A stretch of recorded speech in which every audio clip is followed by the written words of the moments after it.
because Waterford is involved in the apartheid struggle. It just makes you want to improve the world in the same way that the school improved the world.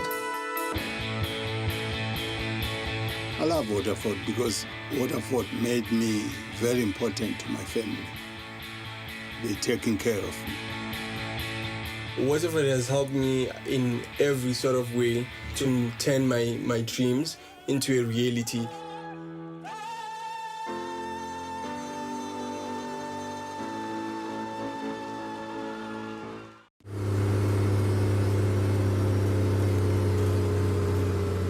It's 7:30 a.m. in the Swaziland capital, Mbabane, and school bus driver Lawrence Msibi is on his first run of the day.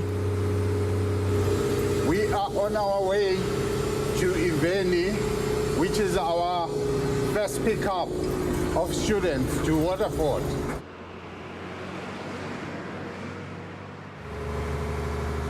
Every school day, Lawrence picks up around 200 day students from surrounding areas. It's a job he's been doing for the past 26 years. Morning, guys. He's known to all as Babe Lawrence, Babe meaning father in Swaziland and being a term of respect. I think my job is special because I need to take care of people's life. I'm talking about the children. They are very valuable to their families. Babe Lawrence is quite cool, I think, because he's chill. He's not one of those drivers that shouts a lot when you're standing. He's just chill. I like his smile, his haircut, and he's really cool. The last leg of the journey is a 2-kilometre ascent.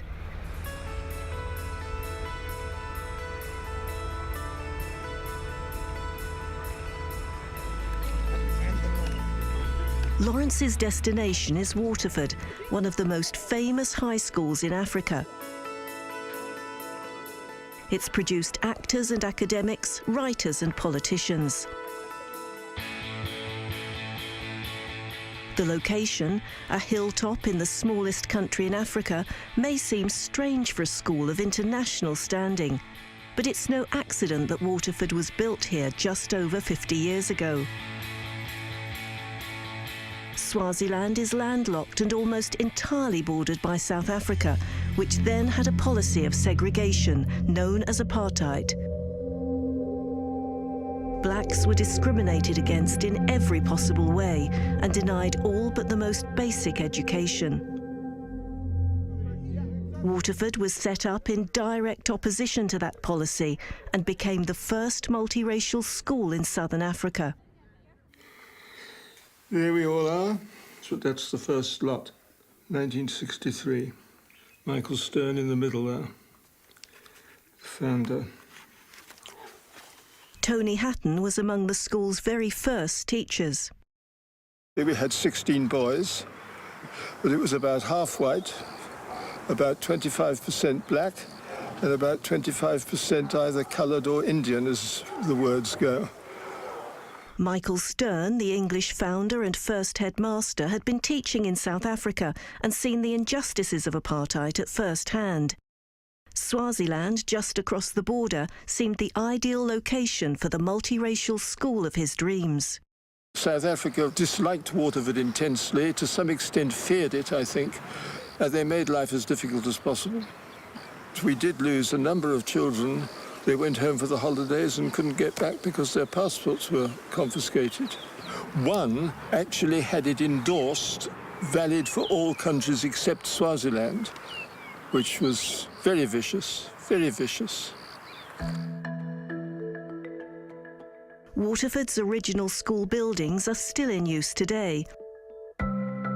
They were designed by acclaimed Portuguese-Mozambican architect Pancho Guedes, who gave his services free of charge. Guedes also changed the school's history when in 1966 he requested his daughter Lonka become a pupil, and so Waterford started taking girls. During the 1970s and 80s, political passions ran high. The school became a haven for the children of leaders of the anti-apartheid movement, among them the daughters of Nelson and Winnie Mandela. Oh, didn't know that was in here. Here's one of my letters from Zinzi Mandela. Written from Brandfort, which is where her mother was banished to under house arrest. With love from Zinzi. And then P.S. Do you still like teddy bears? Lawrence joined Waterford 6 years before the end of South Africa's freedom struggle and regularly collected students from Swaziland's airport. All we were doing is just to keep them warm and to keep them safe.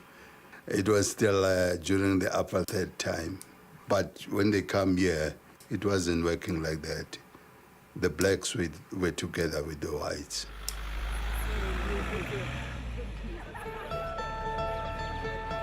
Now part of the prestigious United World Colleges network, Waterford currently hosts students from more than 50 countries. 18-year-old Zwelakhe Dlamini, known to his friends as Sheikhs, is, like 30%, from Swaziland. This is his last term at Waterford. He'll be sitting his final exams in just a few weeks' time.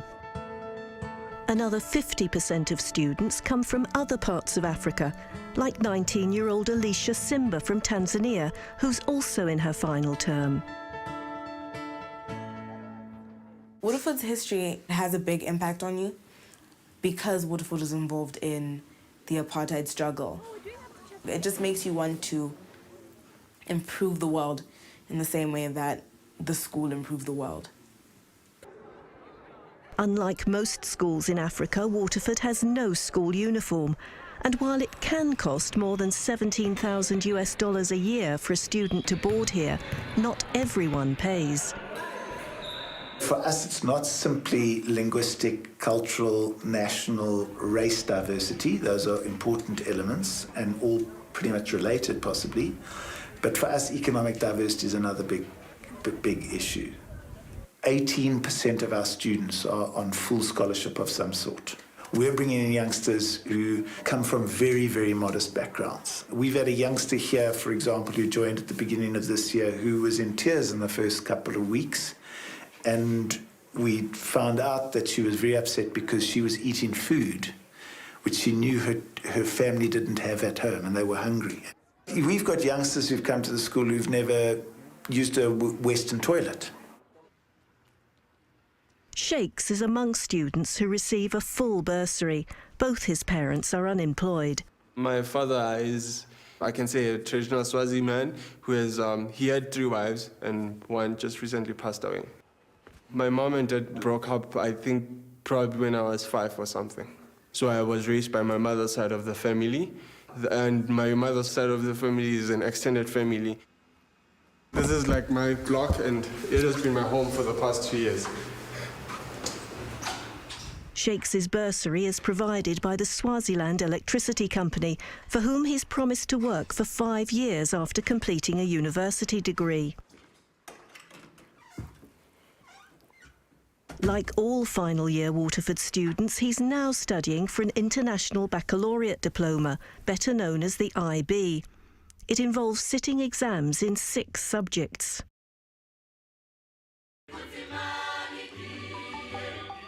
But Waterford isn't just about academic pursuits. Students are encouraged to expand their horizons and take part in a range of extra activities. I've always loved singing, and coming to Waterford, finding a choir was one of the greatest things that I found. Graduation day is in just over 5 weeks' time, and being picked to perform at the event would be an honour. Sheikhs wants to ensure his voice is in top shape when auditions are held later this week.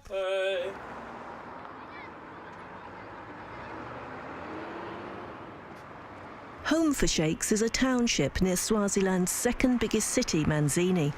I go home during the end of term holidays and during the midterm break, and Sometimes if I miss my family, I go home anytime because like home is close for me. Like it's just like 45 minutes away.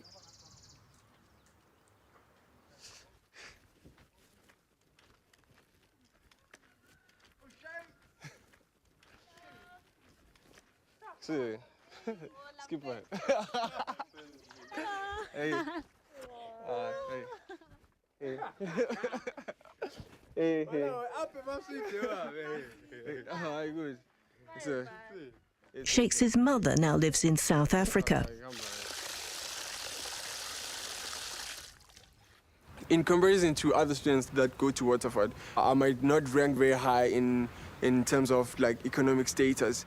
I might come out as less privileged. But at the same time, I don't feel out of place because there are a lot of students that are also on scholarship that are from similar backgrounds and some from even much worse backgrounds.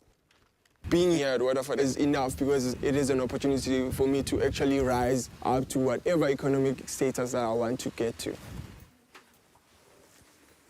Alicia is a fee-paying student. I wish I could say that I'm normally tidier, but I am not, sadly.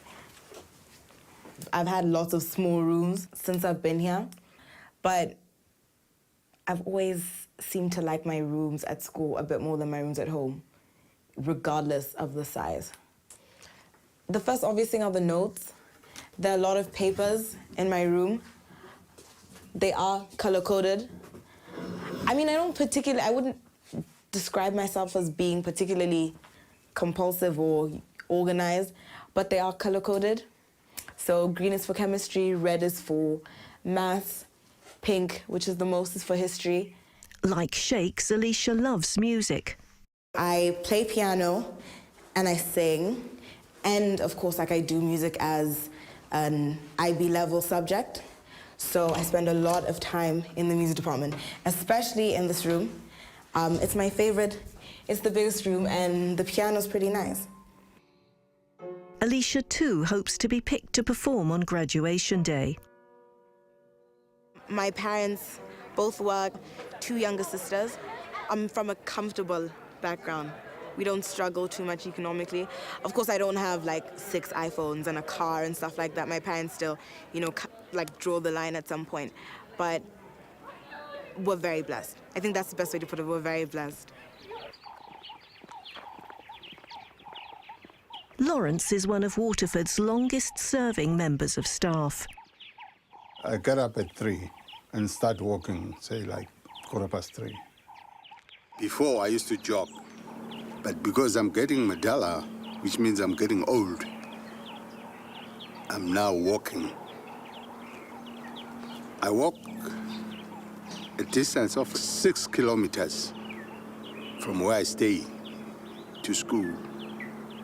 The reason why I wake up at 3, I want to give myself enough time to get to the job. I have to sweep the bus. I have to check the bus if everything is doing okay. I love Waterford because Waterford made me very important to my family, as well as a breadwinner.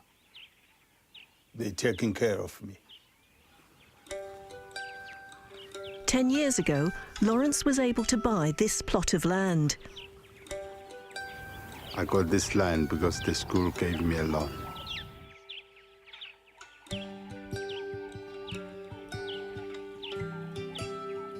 It helped me a lot because I didn't have enough money. It helps my family because they are able to settle themselves and to stay.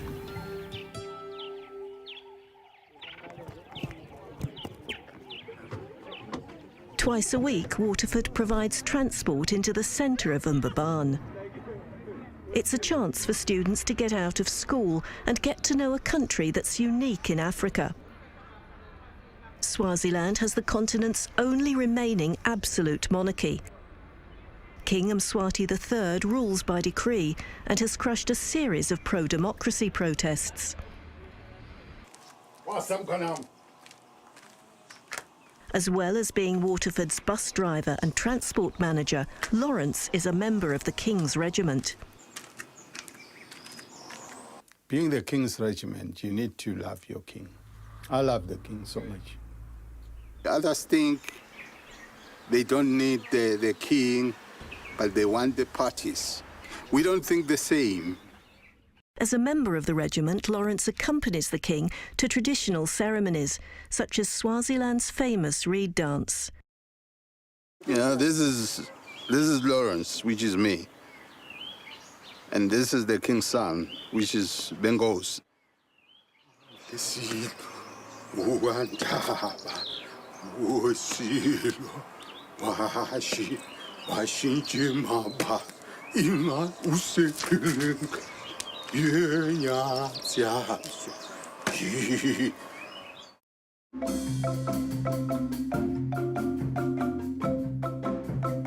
With graduation day now just 5 weeks away, rehearsals are in progress in Waterford's music block. Standards are high, and anyone interested in performing has to audition. The final decision as to whom will be chosen lies with Waterford teachers Chisenga Chikwanda and Polycarp Wekesa. What are you performing now? Over the rainbow. When you're ready. Thanks.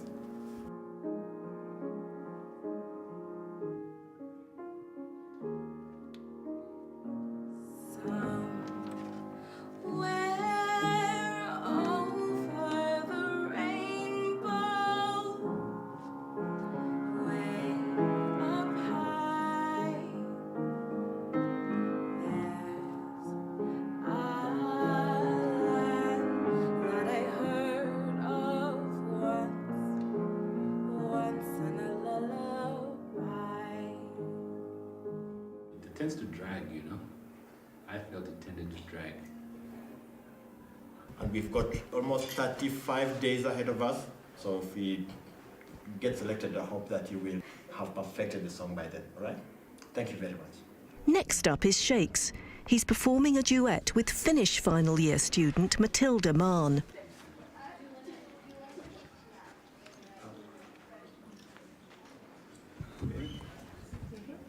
Matilda, welcome to the auditions.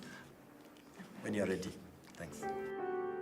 Cuando sono solo sogno all'orizzonte mancan le parole. Se non ci sei tu con me, con me. Quando sei lontana sogno all'orizzonte mancan le parole. Mia sole tu sei qui con me, con me, con me, con me. So I think the tempo's fine, the vocals and absolutely everything, the piano. Sounds great. As well as preparing for exams, final term students also have to decide which universities to apply to. Oh, hi Shakes, how are you? I'm fine, sir. How are you? Good, thanks. You back from the camp? Yes, sir. And I have my university list. Right. Some 9 out of 10 Waterford students go on to study in America. Shakes has come to discuss the options with his tutor, John Storer. Yeah. Okay, cool. So now you've got your list. Okay, just remind me, how many points do you get in your mocks? In my mocks, I think I got 35. 35? Yes. Okay, so we'll give you 3 for the bonus points. So you're aiming for 38 to, you know, you're looking at 40 points ultimately. Yes. Hopefully. Okay, good. Okay, so on your American list, so your reaches are Stanford and Harvard, is that right? Yes.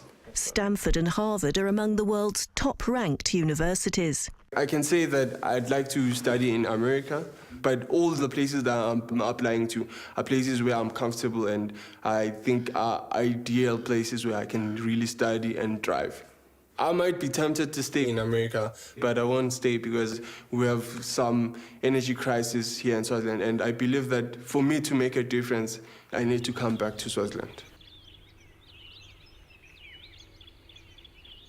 A land of spectacular mountains, lush forests and fertile valleys, Swaziland's economic growth lags behind that of its neighbours. Most of its 1.2 million people live in rural areas, many below the poverty line. The country is famous for its dense summer mists, but also has the unfortunate distinction of having the highest HIV/AIDS rate in the world. Lawrence, a father of 10, has, like so many Swazis, felt the impact. His daughter was just 31. She got sick. I think she didn't want to check. She died in July 2010. She left me with my grandson.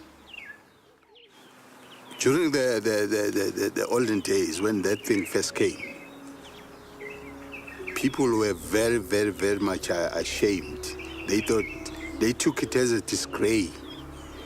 Today, there's a big improvement. People have seen that, no, this is just a sickness like other sickness. But Lawrence has another abiding sadness concerning his children.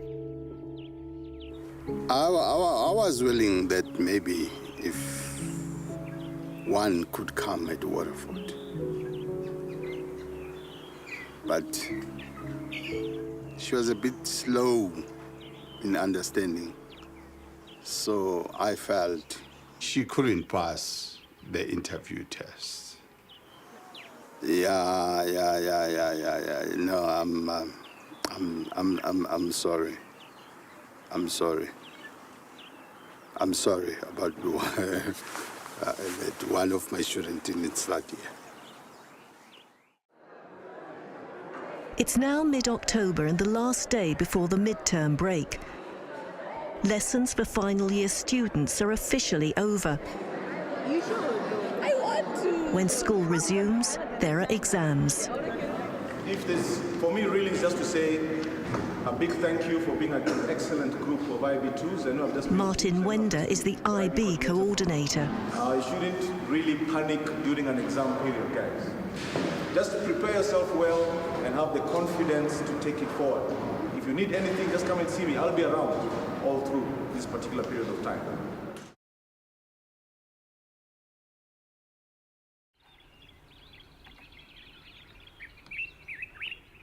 Today is the last day at school for Waterford's final year students, and the graduation ceremony is being held tonight. Sheikh sat his last exam yesterday. Like all students, he'll have to wait 6 weeks for the results. My exams were okay. They were not that great, but I think in some of the subjects, I did better than my mock exams. I think I did pretty well. It's mixed feelings, because there's a feeling of excitement that I'm finally done with IB and looking forward to the next step. And then there's also the fact that everyone is going their separate ways, and some of the people that I've lived with for 2 years, I may never see them for the rest of my life, which hits very hard.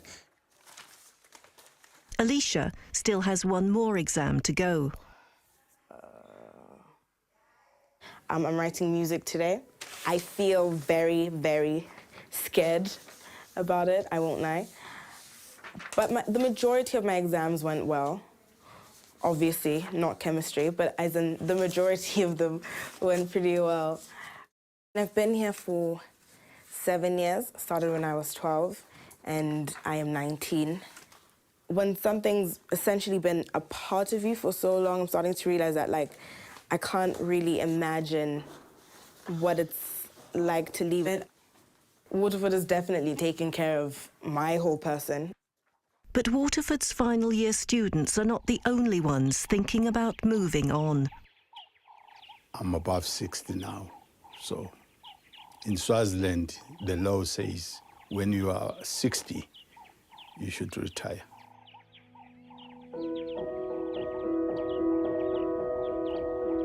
I'll miss the school, I'll miss the teachers, I'll miss the students, I'll miss my colleagues. I would say my life would have been very horrible.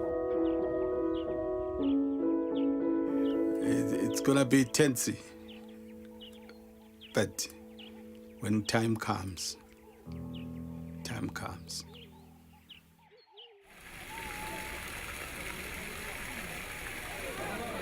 It's now nearly 5 p.m.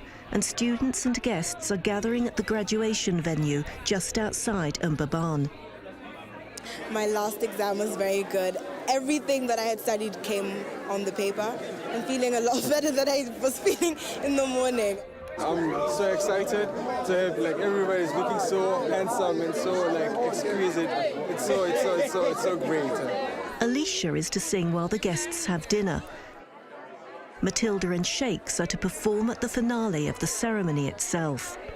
This is my first, like, solo, like, performance in front of so many people. I'm a bit anxious, but I'm also, like, looking forward to it. By now, parents are arriving in their droves. They've come from many parts of the world. Alicia's mother and younger sister are already seated inside. Shakes is looking out for his father, who's promised to be here. But minutes before the ceremony is due to start, Shakes gets a call. My father is not coming anymore because there are some family issue that he had to attend to quickly. So that just happened suddenly, so he had to go. A bit sad, but it's okay. I'm okay. I'll do it. I'm a grown man.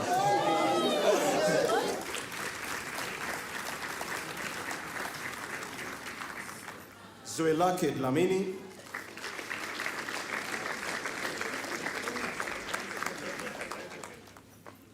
Alicia Simba.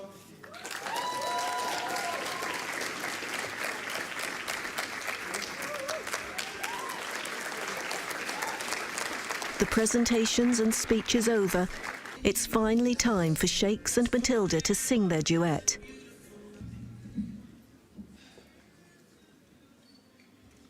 Shakes can barely conceal his nerves. Hello guys. And this is for you guys. It's time to say goodbye.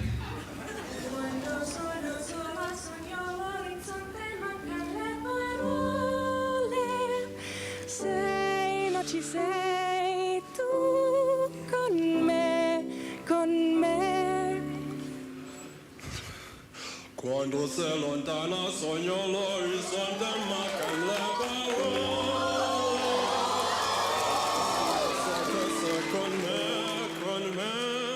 Tu viens luna, tu sei qui con me. Mia sole, tu sei qui con me, con me, con me, con me. Time to say goodbye. Waterford has helped me in every sort of way to actually put me in a position to turn my dreams, such as probably going to Harvard, into a reality.